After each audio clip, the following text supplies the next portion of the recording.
Hello friend, welcome to Cine Woodhub one channel. आज हम बात करेंगे कारवां 1971 में बनी एक भारतीय हिंदी भाषा की क्राइम थ्रिलर फिल्म है, जिसका निर्देशन नासिर हुसैन ने किया था और निर्माण उनके भाई ताहिर हुसैन ने नासिर हुसैन फिल्म्स और टीवी फिल्म्स के बैनर तले किया था। फिल्म में जितेंद्र और आशा पारेख ने अभिनय किया था। संगीत निर्माण में हुसैन के 3 कलाकार शामिल थे, संगीतकार आर डी बर्मन, गीतकार मजरूर सुल्तानपुरी और गायक मोहम्मद रफ़ी। फिल्म की कहानी कुछ हद तक गर्ल ऑन द रन 1953 से प्रेरित थी। कारवां भारत में घरेलू स्तर पर सुपरहिट रही। 1979 में चीन में रिलीज होने पर इसे और भी ज्यादा सफलता मिली और यह चीन में सबसे ज्यादा कमाई करने वाली विदेशी फिल्म बन गई। अनुमान है कि इस फिल्म ने एशिया में, ज्यादातर चीन में, 30 करोड़ से ज्यादा टिकट बेचे। मुद्रास्फीति को ध्यान में रखते हुए यह भी अब तक की सबसे ज्यादा कमाई करने वाली भारतीय फिल्मों में से एक है। एक सफल मिल मालिक मोहनदास को पता चलता है कि उसका भरोसेमंद कर्मचारी राजन उससे पैसे हड़प रहा है। जब वह उससे भिड़ता है तो राजन उसे एक बहुमंजिला इमारत की खिड़की से धक्का देकर मार डालता है। मोहनदास की इकलौती बेटी और उत्तराधिकारी सुनीता अपने पिता की मृत्यु से बहुत दुखी होती है और अपनी मृत्यु के बाद राजन को अपने पिता की संपत्ति का एकमात्र उत्तराधिकारी बनाने के लिए एक वसीयत लिखती है। राजन सुनीता से झूठ बोलता है कि मोहनदास की अंतिम इच्छा थी कि वे दोनों शादी कर लें। शादी के बाद कैबरे डांसर और राजन की प्रेमिका मोनिका सुनीता के सामने उससे भिड़ जाती है और मोहनदास द्वारा अपने दोस्त करमचंद को लिखा एक बिना भेजा पत्र इस बात के सबूत के तौर पर पेश करती है कि उसने पैसे हड़पे हैं। फिर वह बताती है कि उसने सुनीता के पिता की भी हत्या कर दी है और सुनीता उसका अगला निशाना है। इसलिए सुनीता अपनी कार की ओर दौड़ती है और भाग जाती है, इस बात से अनजान कि राजन ने ब्रेक से छेड़छाड़ की है, जिससे वह रुक नहीं सकती।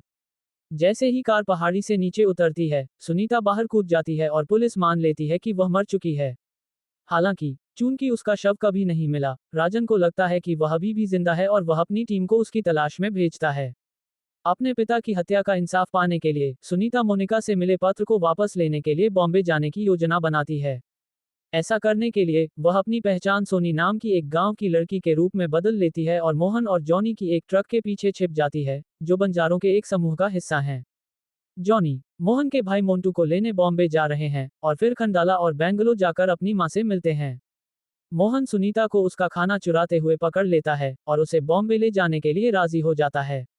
जब सुनीता मोनिका के ड्रेसिंग रूम में प्रवेश करती है तो वह मोनिका और राजन को साथ देखती है, जिससे पता चलता है कि वह उसकी योजना में शामिल थी।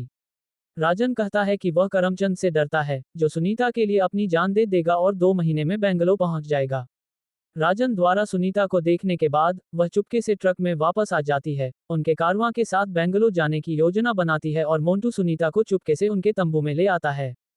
जब मोहन को पता चलता है तो सुनीता बदले में उनकी नौकरानी बनने का वादा करती है, लेकिन चूंकि उसे खाना बनाना नहीं आता, मोंटू रत्ना का खाना चुरा लेता है और उसे सुनीता का बताकर परोस देता है। रत्ना के उससे भिड़ने के बाद मोहन सुनीता को जॉनी और मोंटू से झूठ बोलने के लिए घर से निकाल देता है, लेकिन जॉनी मोहन को सुनीता को वापस लाने के लिए मना लेता है।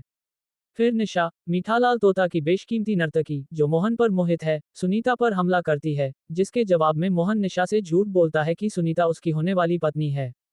पूना के एक गोदाम में निशा के प्रदर्शन के दौरान वह तब तक मंच पर जाने से इनकार कर देती है जब तक वे सुनीता को छोड़ न दें।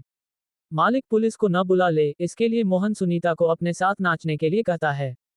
सुनीता राजन के आदमियों से बचकर, जो उसे बाजार से अगवा कर ले गए थे, भाग निकलती है और उसे इलाज के लिए अस्पताल ले जाया जाता है।